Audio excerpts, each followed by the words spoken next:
አረጋውያን አባቶች በሰው ላይ እንደመፍረድ ያለ ክፉ ነገር የለም ይላሉ። አንድ የሰበካ ቤተክርስቲያን ቄስ ሁልጊዜ ያደርግ እንደነበረው ቅዱስ ቁርባንን ያቀብለው ዘንድ ወደ አንድ ባህታዊ ሄደ። ነገር ግን አንድ ቀን ወደዚህ ባህታዊ የሆነ ሰው ሄዶ ስለ ካህኑ ኃጢአተኝነት ነግሮ ስለነበር ያ ካህን ቅዱስ ቁርባን ሊያቀብለው በመጣ ጊዜ በሰማው ነገር የተነካው ያ ባህታዊ ካህኑ እንዲገባ አልፈቀደለትም። ስለዚህ ያም ካህን ተመለሰ። ያን ጊዜ ወደ ባህታዊው ሰዎች የፈራጅነት ስልጣኔ ከእኔ ቀምተው ወስደውብኛል የሚል ድምፅ መጣለት። ያ ባህታዊ ተመስጦ በመሰለ ሁኔታ ውስጥ ሆነና በወርቅ ጉድጓድ ውስጥ የውሃ መቅጃ ማሰሮ እንዲሁም የሚሳብበት ገመድ ሁሉም የወርቅ ሆኖ በዛ ውስጥ ጥራቱ እጅግ ልዩ የሆነ ውሃ ተመለከተ። ከዛ የወርቅ ጉድጓድ ውስጥ በወርቅ መቅጃ የተቀዳውን ውሃ አንድ ኩሽሽ ያለ ሰውዬ ሲያወጣና ሲያፈሰው አየ። እርሱም ከዚያ ውሃ ሊጠጣ በጣም ፈለገ። ሆኖም ግን ውሃውን እየሳበ የሚያወጣው ሰው ኩሽሽ ያለ በመሆኑ ተጸየፈ። እንደገና እንዲህ የሚል ድምፅ መጣለት፣ ውሃውን የማትጠጣው ለምንድን ነው? ከጉድጓዱ የሚያወጣው ንጹሕ ያልሆነ ሰው ቢሆን ምን ችግር አለው? ጉድጓዱም መቅጃውም መሳቢያውም ገመድም ሁሉም የወርቅ ነው። እርሱ ያደረገው ስቦ ማውጣት ብቻ ነውና። በዚህ ጊዜ ወደ ራሱ ተመልሶ የዚህን ራእይ ትርጉም አስቦ ወደዛ ካህን ላከበትና ሁልጊዜ ያደርግ እንደነበረው ቅዱስ ቁርባን በእርሱ አማካኝነት የተቀበለ ኖረ።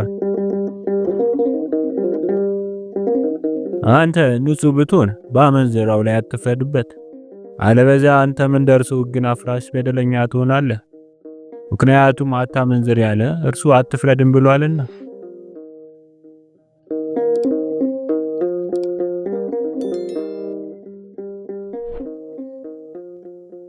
በሌላኛው ቀን አንድ ወንድሙ ወደ አባ ጴሜን መጥቶ የራሴን ኃጢአት ወደ ጎን እየተውኩ የወንድሜን ስህተቶች በመመልከት ላይ የተጠመርኩ እንደሆነ ሕሊናዬ ይፈትነኛል። አረጋዊውም ይህን ሲያዳምጥ ከቆየ በኋላ ስለ አባ ዲዮስቆሮስ የሚከተለውን ታሪክ ነገረው። በበዓቱ ሆኖ በራሱ ላይ ያለቅስ ነበር። ረዱ ወደ እርሱ ሲመጣ እንዲያምርሮ ሲያለቅስ ቢያገኘው አባ የምታለቅሰው ለምንድን ነው አለው። እርሱም የማለቅሰው በራሴ ኃጢአት ነው። በዚህ ጊዜ ረዱ መለሰና አባ አንተ እኮ ምንም ኃጢአት የለብህም። አባ ዲዮስቆሮስም ልጄ በእውነቱ ከሆነ ኃጢአቴን ማየት ብችል ኖሮ 3 እና 4 ሰዎች እንኳን ስለኔ ኃጢአት ለማልቀስ አይበቁም ነበር። አንድ ወንድም ወደ አባ ጴሜን መጥቶ እንዲህ አለው፣ ወንድሜ ኃጢአት ሲሰራ ባየው ይህን በተመለከተ ምንም ነገር አለማለት ትክክል ነውን? አባ ጴሜንም እንዲህ አለው፣ እኛ የወንድማችን ኃጢአት ስንሸፍን እግዚአብሔር የኛን ኃጢአት ይሸፍንልናል። ስለ ወንድማችን ኃጢአት ለሌሎች ሰዎች ከተናገርን ግን እግዚአብሔር በእኛ ላይም እንዲሁ ያደርግብናል።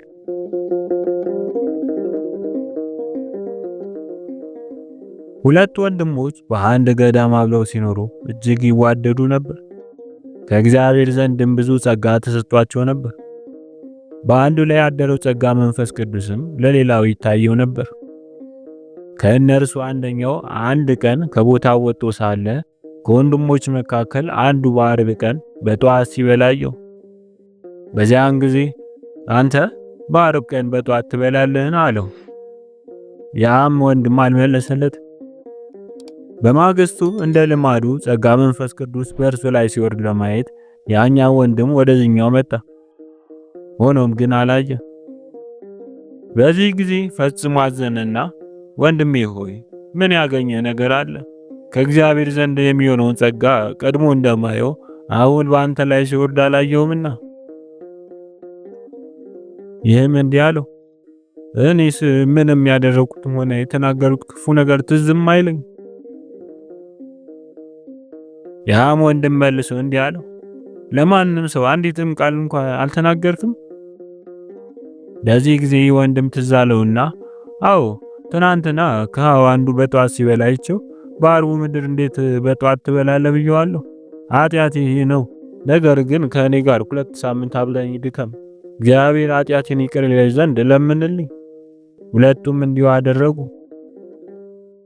ከሁለት ሳምንት በኋላ ያኛው ወንድም እንደ ቀድሞ ጸጋ እግዚአብሔር ተመልሶለት አየ። ሁለቱም እርስ በርስ ተጽናኑ፣ ደስም አላቸው፣ እግዚአብሔርንም አመሰገኑት። አንድ ወንድም በደለና ካህኑ ከቤተ ክርስቲያን እንዲወጣ አዘዘው። በዚህ ጊዜ አባ ቢሳሪዮንም ተነሳና እኔም እንጂ ኃጢአተኛ ነኝ ብሎ ከዛ ወንድም ጋር አብሮት ወጣ።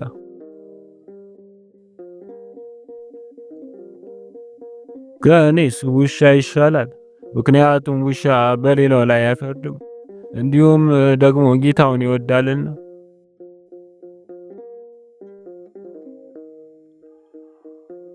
ሰነፍና ሐኬተኛ የነበረ አንድ መነኩሴ ነበር። ሊሞት ባለ ጊዜ አሃው ወደ እርሱ መጡ። ከመካከላቸውም አንዱ አረጋዊ የዚህ መነኩሴ ነፍስ ያለ ጻርባ ሴት ሆና ደስ እያላት ተመለከተ።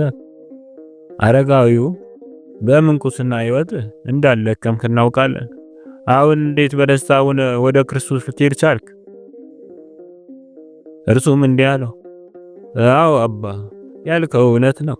ነገር ግን ከመነኩስ ጀምሮ በደለኛ ሰው አላማውም። ሰውንም አንድ ቀን እንኳን ሞልቼ ተቀይሜ አላቅም። ጌታዬን ክርስቶስንም አንተ አትፍረዱ ብለሃልና ይቅር ትባሉም ዘንድ ይቅር በሉ ብለሃልና አለዋለሁ። አረጋዊውም ያለ ድካም ድነሃልና በሰላም ሂድ አለው። ሰውን ኃጢአት ሲሰራ ብታየው ወይም ብዙ ሲበላ ብታየው ወይም ሲስቅ ብታየው አትፍረድበት። ነገር ግን እርሱ ብዙ ነው ኃጢአትም የለበትም እና በል፣ እንዲህ ብታደርግ ትድናለህ። በገድል የሚኖር አንድ ወንድም ሰይጣነ ዝሙት አጽንቶ በኃይል ስለተዋጋው ወደ አንድ አረጋዊ ሄደና ችግሩን ነገረው። አረጋዊው ግን አንተ ለዚህ ቆብ ያልተገባ ደካማ ፍጥረት እንዴት መነኩሴ ሆነ እንደዚህ ያለ ነገር ታስባለህ? በማለት ተቆጣው። ያም ወንድም ይህን ሲሰማ ፈጽሞ አዘነ።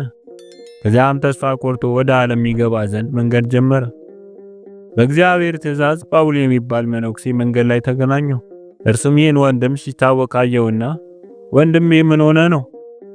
እርሱ ግን በልቡ ካለው ሐዘንና ታውቆ የተነሳ ምንም አልመለሰለትም። አረጋዊው አባ ጳውሊ ዳግመኛ ነገሩን ይገልጽለት ዘንድ ጠየቀው። በዝሙት ዞር አብዝቼ ተፈተንኩ። ገሌ ወደሚባል አረጋዊ ዘንድ ሄጄ ችግሬን ነገርኩት። እርሱ እንደነገረኝም ለመዳን ተስፋ የለኝም። ስለዚህም ተስፋ ባስቆርጠኝ ጊዜ ወደ ዓለም ሄድ ዘንድ ከባቴ ወጣሁ። ይህ አረጋዊም ነገሩን ባወቀ ጊዜ እንደ ጥበበኛ ባለ መድኃኒት ያረጋጋውና ደስ ያሰኘው ጀመር። እንዲህም ይለው ጀመር፣ ይህን ነገር በጣም አክብደህ አትየው።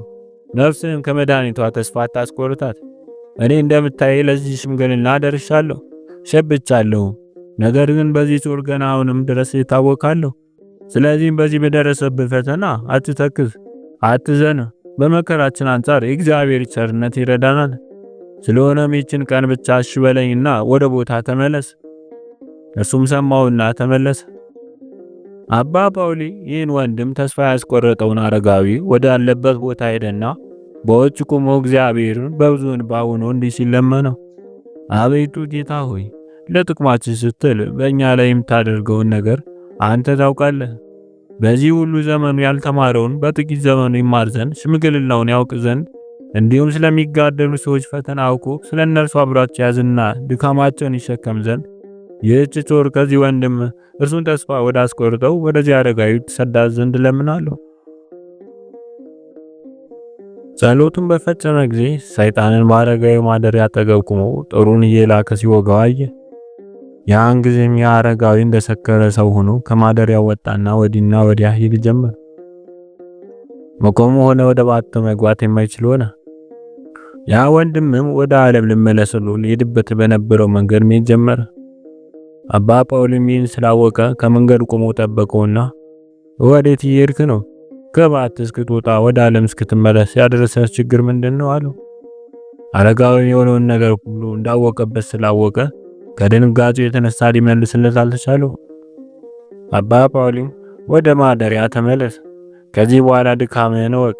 እስከዛሬ የተጠበቀው ከዚህ ጾር የዳንከው ሰይጣን ስለተወና የእግዚአብሔር ረድኤት ስለጠበቀ ነው። ስለዚህም ከገድለኞች ጋር አልተቆጠርክ።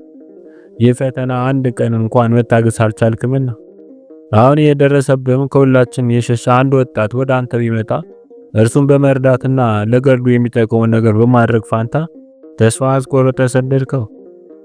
ወደ ሞት ሲወስዱት የምታየውን አድነው ተብሎ የተጻፈውን የተማርነውና አላሰብክምና።